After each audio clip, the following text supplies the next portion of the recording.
Hi, it's Wasabi. Welcome back to the channel. Got a battle on the Erlenberg map, and it's How-To from 40WR8 clan.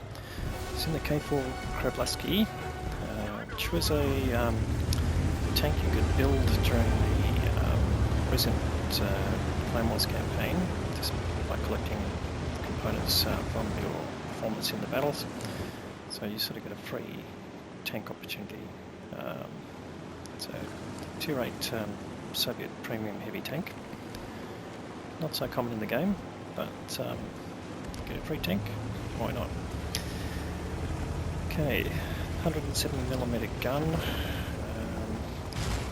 pretty decent turret armour. Can't give you the exact stats at the moment, but we can look it up later. But he's coming to the traditional heavy tank battling area map.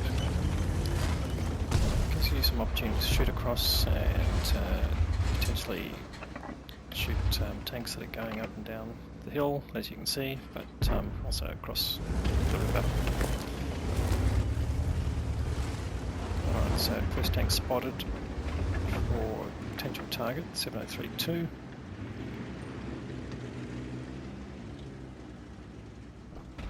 Just waiting to see if anyone's going to come around the corner. So it's got a fair bit of support with him.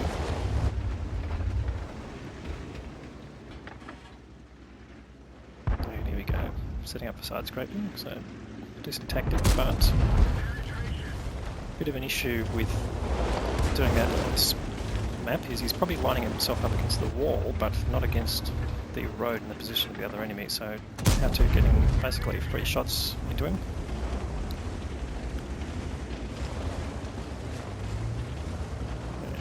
Regretting taking up this position. Yep, he's pulled back. So How-To turns and just checks out where there's opportunities shooting across. And we'll see 90. Very nice shot there. Now, one thing, if you didn't notice right at the start of the match, with field modifications, you have a chance to switch your configuration. So he did look at the alternatives and he picked the config that gives him improved hardening, but which I think you had in both configs, but also improved aim and reticle stabilizer. So that sort of explains some of the accuracy that he's going to get shooting, and yeah, useful. His alternative was to have a turbo, so being sort of stuck in the city map here, didn't really need a turbo config. So good choice there to stick with the improved aiming. And there you go, going through the side of the Tiger 1 there. Tiger 1's pretty unfortunately can't do a whole lot of side scraping. Their side armor's just a bit too thin. So there's quite a few targets across the map there. This is sort of one of the decisions you've got to make.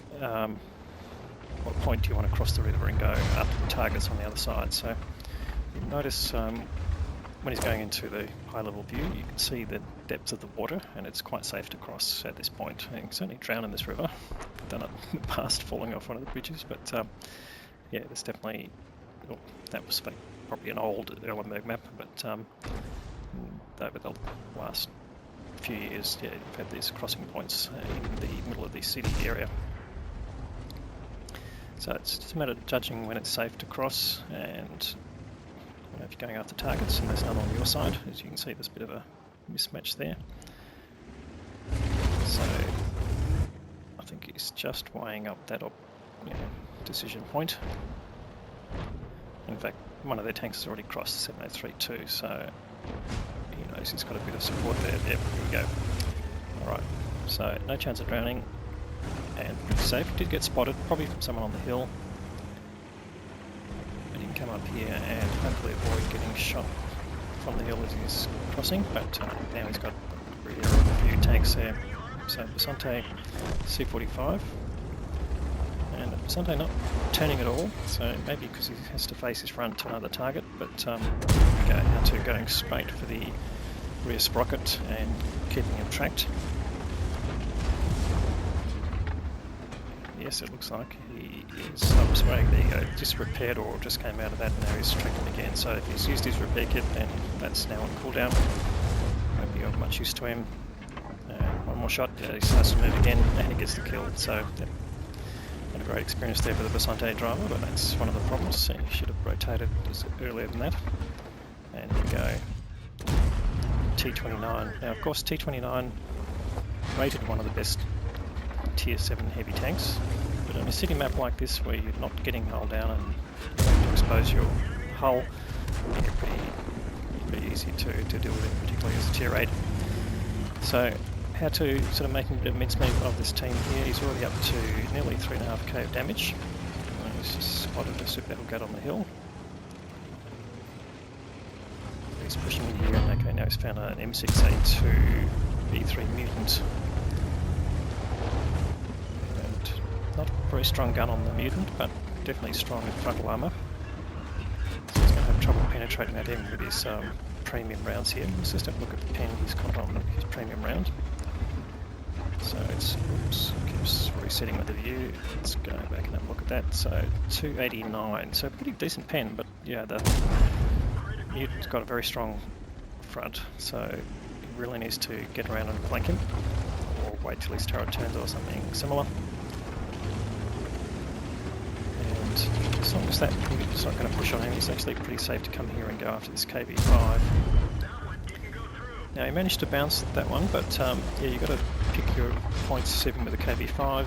You've got the radio operator, and you've also got the lower front plate, which is what he's now selected. So it's going to pull down this tank here. Actually, he does have a lot of hit points left.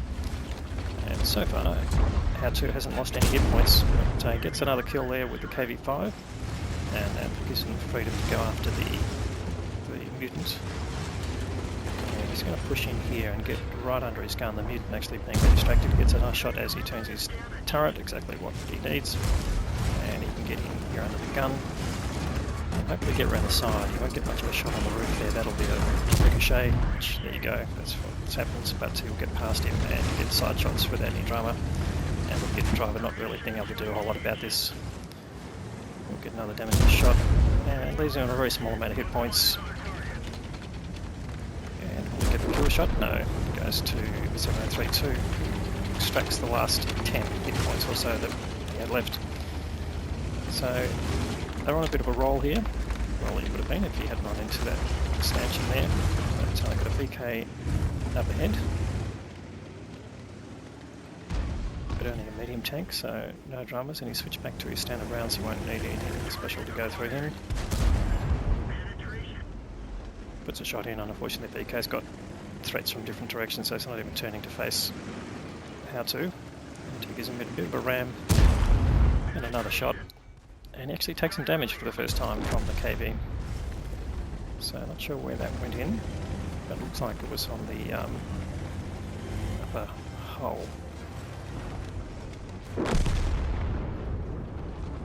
And SP1C takes out the 7032. Now he didn't have a lot of hit points, so that was pretty straightforward, but now How2 finds himself out in front, which is not your traditional gig for a heavy tank driver. And if you can have a look at the enemy lineup, there's 1 light tank and 4 tank destroyers. So right in the middle of the map, you're going to have tank destroyers pretty much on each side.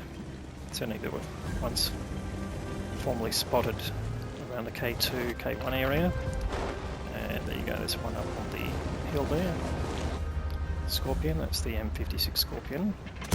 And there you go, that was the accuracy given by the improved aiming device and the additional the vertical stabilizers at work.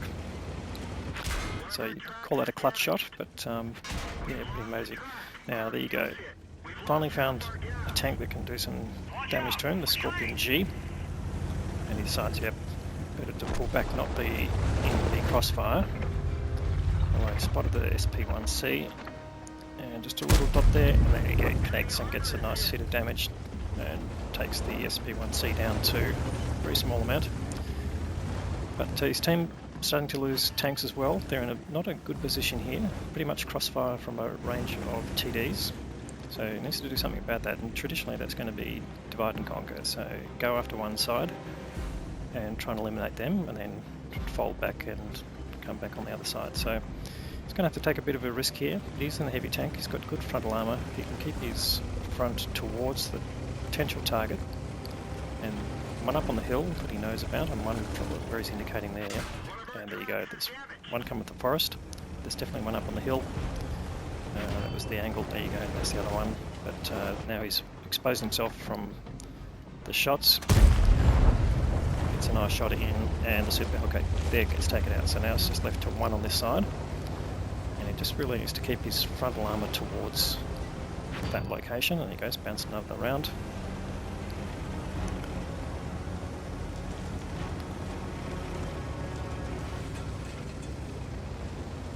The Super Hellcat firing AP, so he would be better advised to fire APCR at this point, but well, that's what you get. It would take at least 5 shots to completely destroy How-To's tank at this point from that tank destroyer, so it's really pretty safe to come and push in like this. And there we go, he's found him, puts one shot in, and he bounces another round from the Super Hellcat, gets another bit of ramming damage, and he should get the kill here, which he does. So that brings up his 4th kill, and he's now over 6.5k damage, so it's just an absolute damage machine in this game, and making the most of the strengths of his tank. So now basically choices to cap out, but that could be pretty dangerous. The SP1C could light the tanks on the cap and have the Scorpion come in close enough to shoot to the cap without exposing himself. Looks like no one really wants to take the risk, so How-To basically is going to push on here, crosses straight through the cap. It's no surprise here, they'll know he's coming, so he doesn't have to drive around it, and just basically goes as straight a line as possible, again keeping the front of his tank towards the enemy, and there he goes, bounce that incoming round from the Scorpion. It's probably only got his target turret to shoot at, but he is lit, so possibly that SP1C is still around. There you go, bounces another round. He's got another 10 or 11 seconds before the Scorpion can reload. Will he get close enough to expose him? Well, he still hasn't spotted him. Maybe the Scorpion's pulled back. If he puts a blind shot in, which does light him up. So the Scorpion G can see him. But he's definitely not firing, and he probably just doesn't have the gun depression at this point. And okay, there he's found the SP1C running away. And as interesting, could be offering his side to the Scorpion, but he's going after the SP1C. Long distance shot on a fast moving tank and gets the kill. So there you go. That's choices he made right at the start of the game before it went in, really paying off. Now that's his 5th kill. He's on for a top gun if he can get this one, but no, unfortunately the Scorpion G gets taken out. Well, great battle there from How-To. 6,800 damage. Now let's go and read the details. Okay, high caliber award for the most damage, 6,800 damage and 5 kills. Just missed out on the Top Gun award, but another award for the steel wall, getting 3,100 blocked, which is at least twice what the hit points of the vehicle were. And the Confederate Award for damaging tanks that were then killed by his team. So at least 6 tanks that he damaged that were then killed by his own team. And the Ace Tanker Mastery Badge there. So great result there. And the team score, let's have a look. 1841 base experience. That's a really good level there. It's almost double what the next player got. And yeah, well above the normal level, and 6,800 is just massive total there for the tier, so great result there. How-To. Now on the other side, the Scorpion did nearly 5k, so got pretty close to getting an ace tanker himself. Anyway, what did it cost to run this tank? So running on a standard account, he's fired 29 shots, 27 hit, so damn good shooting. As we saw that yeah, the improved accuracy module really helped.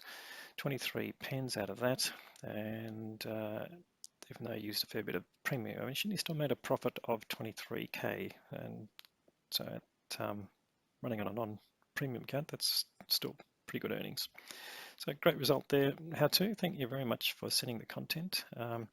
If you're watching the video and you liked it, please give it a thumbs up. If you haven't subscribed to the channel already, please consider doing that. We'll have more great content to follow. Thanks very much for watching.